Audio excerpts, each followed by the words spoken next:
പിതാവും പുത്രനും പരിശുദ്ധരൂഹായുമാകുന്ന സത്യേക ദൈവത്തിൻ്റെ വലിയ തിരുനാമത്തിൽ തനിക്ക് സ്തുതി. എന്നെ കേൾക്കുവാൻ സർവശക്തനായ ദൈവം വീണ്ടും ഇടയാക്കുന്ന എല്ലാ അനുഗ്രഹിക്കപ്പെട്ട പ്രേക്ഷകർക്കും കർത്തൃനാമത്തിൽ എൻ്റെ ഹൃദയംഗമായ സ്നേഹവന്ദനങ്ങൾ.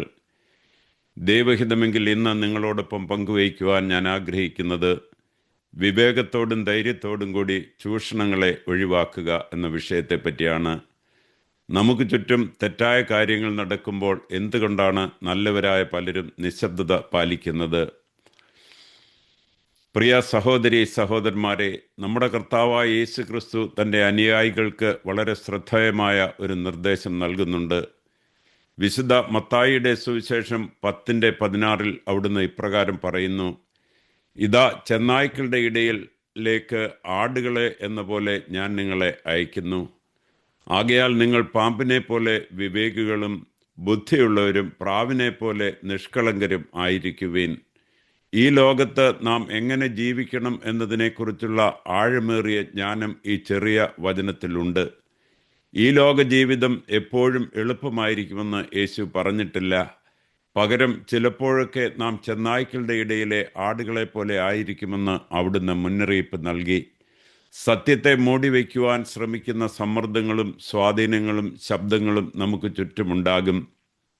ശരിയെന്ന് തോന്നുന്നത് വിളിച്ചു പറയുവാൻ ആളുകൾ ഭയപ്പെടുന്ന സാഹചര്യങ്ങളും ഉണ്ടായേക്കാം. നമ്മുടെ സമൂഹത്തിലെ പൊതുയോഗങ്ങളോ സംഘടനകളോ ചർച്ചകളോ ശ്രദ്ധിച്ചാൽ അലോസരപ്പെടുത്തുന്ന ഒരു കാര്യം നമുക്ക് കാണുവാൻ കഴിയും. തെറ്റായ തീരുമാനങ്ങൾ എടുക്കുമ്പോഴും പലരും നിശബ്ദത പാലിക്കുന്നു. പുരുഷന്മാരായാലും സ്ത്രീകളായാലും തങ്ങളുടെ സത്യസന്ധമായ അഭിപ്രായങ്ങൾ പ്രകടിപ്പിക്കുവാൻ മടിക്കുന്നു. എന്തുകൊണ്ടാണ് ഇത് സംഭവിക്കുന്നത്?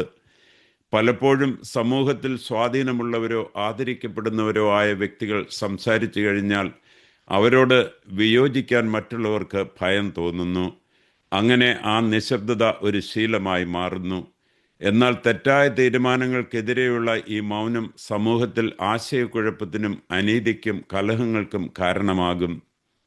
ബൈബിൾ നമ്മെ പഠിപ്പിക്കുന്നത് ഇതിലും ഉന്നതമായ മറ്റൊരു കാര്യമാണ്. യേശു പറഞ്ഞു, നാം പാമ്പിനെ പോലെ വിവേകികളും പ്രാവിനെ പോലെ നിഷ്കളങ്കരും ആയിരിക്കണം. ഇതിനർത്ഥം നാം വിഡ്ഢികളാകരുത് എന്നാണ്. എന്നാൽ അതേസമയം പരുഷമായ സ്വഭാവമുള്ളവരോ സത്യസന്ധതയില്ലാത്തവരോ ആകാനും പാടില്ല. വിവേകവും വിശുദ്ധിയും കൈകോർത്ത് നീങ്ങണം. മറ്റൊരു പ്രധാന തത്വം ഇതാണ്: ആളുകളെക്കുറിച്ചോ ആശയങ്ങളെക്കുറിച്ചോ ഒരഭിപ്രായം രൂപീകരിക്കുന്നതിന് മുൻപ് നാം കാര്യങ്ങൾ ശ്രദ്ധാപൂർവം കേൾക്കണം. പലപ്പോഴും ഒരു കാര്യം പൂർണ്ണമായി കേൾക്കുന്നതിന് മുമ്പേ ആളുകൾ പ്രതികരിക്കാറുണ്ട്. മറ്റുള്ളവർ പറയുന്നത് മാത്രം കേട്ട് നാം ഒരാളെ വിലയിരുത്തുന്നു. ഇത് അപകടകരമാണ്. ഇത് തെറ്റിദ്ധാരണകളിലേക്കും അനീതിയിലേക്കും നയിക്കും. സത്യത്തെ ശ്രദ്ധയോടെ അന്വേഷിക്കാൻ തിരുവചനം നമ്മെ വീണ്ടും വീണ്ടും പഠിപ്പിക്കുന്നു. നാം ക്ഷമയോടും വിവേകത്തോടും കൂടി കേൾക്കുകയാണെങ്കിൽ ഒരാൾ യഥാർത്ഥത്തിൽ എന്താണ് ഉദ്ദേശിക്കുന്നത് എന്ന് മനസ്സിലാക്കാൻ പ്രയാസമില്ല. നാം ഒരിക്കലും മറക്കാൻ പാടില്ലാത്ത മറ്റൊരു സത്യമുണ്ട്: ഓരോ മനുഷ്യനും അന്തസ്സോടും വ്യക്തിത്വത്തോടും ലക്ഷ്യത്തോടും കൂടി ദൈവത്താൽ സൃഷ്ടിക്കപ്പെട്ടവനാണ്. നമ്മെ സൃഷ്ടിച്ച കർത്താവ് നാം ഭയത്തിലോ നിശബ്ദതയിലോ കഴിയാനല്ല ആഗ്രഹിക്കുന്നത്.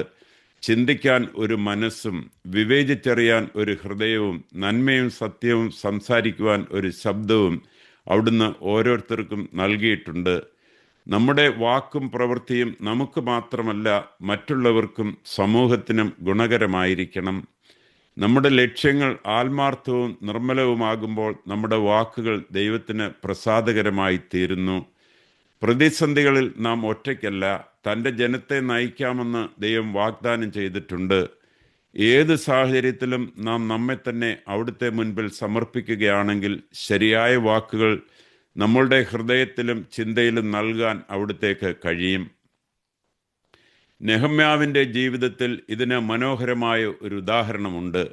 രാജാവ് അവൻ്റെ സങ്കടം ശ്രദ്ധിക്കുകയും ഗൗരവകരമായ ഒരു ചോദ്യം ചോദിക്കുകയും ചെയ്തപ്പോൾ നെഹമ്യാവ് ഉടനെ മറുപടി നൽകിയില്ല.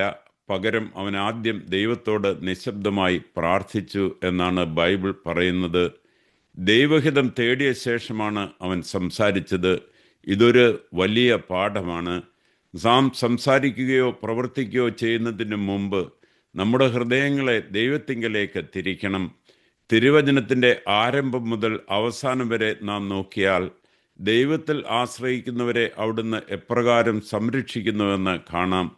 ദൈവദാസന്മാരുടെ ധൈര്യത്തെക്കുറിച്ച് ചിന്തിക്കുക. അബ്രഹാം ഭാവി അറിയില്ലായിരുന്നിട്ടും ദൈവത്തെ അനുസരിച്ചു. യോസേപ്പ് അനീതികൾക്കിടയിലും വിശ്വസ്തത പുലർത്തി. ദാനിയേലും സുഹൃത്തുക്കളും മരണഭയത്തിന് മുന്നിലും ഉറച്ചു നിന്നു. ദെബോര ധീരമായ നേതൃത്വം നൽകി. ജൂദിത്ത് ജനത്തെ രക്ഷിക്കാൻ ധൈര്യത്തോടെ പ്രവർത്തിച്ചു. നായമാന്റെ വീട്ടിലെ ആ ചെറിയ പെൺകുട്ടി രോഗസൗഖ്യത്തിലേക്ക് നയിച്ച സത്യം അവൾ ധൈര്യത്തോടെ സംസാരിച്ചു.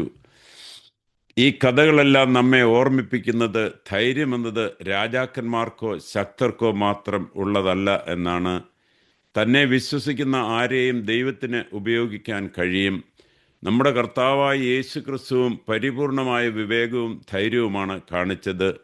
ശത്രുക്കൾ തന്നെ പിടികൂടാൻ ശ്രമിച്ചപ്പോൾ അവിടുന്ന് ദൈവിക ജ്ഞാനത്തോടെ പ്രവർത്തിച്ചു. പിൽക്കാലത്ത് സ്തേഫാനോസും പൗലോസ് അപ്പൊസ്തലനും രാജാക്കന്മാരുടെ മുൻപിൽ പോലും ക്രിസ്തുവിനെക്കുറിച്ച് ധൈര്യത്തോടെ സംസാരിച്ചു. ഇന്ന് ലോകത്തിൻ്റെ വലിയൊരു ഭാഗം സമ്പത്തും സ്വാധീനവും ചുരുക്കം ചിലരുടെ കൈകളിലാണ്. സമാനമായി പല സംഘടനകളിലും തീരുമാനങ്ങൾ എടുക്കുന്നത് ചുരുക്കം ചില ശബ്ദങ്ങളാണ്. മറ്റുള്ളവർ തങ്ങളുടെ നിലപാടുകൾ വ്യക്തമാക്കാൻ മടിക്കുന്നത് കൊണ്ടാണ് പലപ്പോഴും ഇങ്ങനെ സംഭവിക്കുന്നത്. ക്രിസ്തുവിൻ്റെ അനുയായികളായ നാം ഭയത്തിൽ ജീവിക്കേണ്ടവരല്ല. നമ്മുടെ ഹൃദയം നിർമ്മലമാണെങ്കിൽ, ലക്ഷ്യങ്ങൾ ശുദ്ധമാണെങ്കിൽ, നാം ദൈവത്തിൻ്റെ വഴി തേടുന്നുണ്ടെങ്കിൽ, വിനയത്തോടും വിവേകത്തോടും കൂടി സത്യം സംസാരിക്കുവാൻ നമുക്ക് ധൈര്യമുണ്ടാകണം. അത് കലഹമുണ്ടാക്കാനോ ശ്രദ്ധ പിടിച്ചു പറ്റാനോ ആകരുത്. മറിച്ച് നീതിക്കും നന്മയ്ക്കും വേണ്ടി ആയിരിക്കണം. ക്ഷമയും കരുണയും നിറഞ്ഞ സർവശക്തനായ ദൈവം നമ്മോടൊപ്പമുള്ളപ്പോൾ നാം എന്തിന് ഭീരുക്കളെ പോലെ കഴിയണം? അതുകൊണ്ട് നമുക്ക് യേശുവിൻ്റെ വാക്കുകൾ ഓർക്കാം. വിവേകികളായിരിക്കുക, നിർമ്മലരായിരിക്കുക, ധൈര്യമുള്ളവരായിരിക്കുക. ദൈവം നിങ്ങളെ നയിക്കും. മനുഷ്യർ നിങ്ങളുടെ സൽപ്രവൃത്തികളെ കണ്ട് സ്വർഗസ്ഥനായ നിങ്ങളുടെ പിതാവിനെ മഹത്വപ്പെടുത്തേണ്ടതിന് നിങ്ങളുടെ വെളിച്ചം അവരുടെ മുമ്പിൽ പ്രകാശിക്കട്ടെ. വിശുദ്ധ മത്തായിയുടെ സുവിശേഷം 5:16. നമുക്ക് പ്രാർത്ഥിക്കാം. സ്വർഗസ്ഥനായ ഞങ്ങളുടെ പിതാവേ, ഞങ്ങളെ ഓരോരുത്തരെയും അന്തസ്സോടും ലക്ഷ്യത്തോടും കൂടി സൃഷ്ടിച്ചതിനായി നന്ദി പറയുന്നു.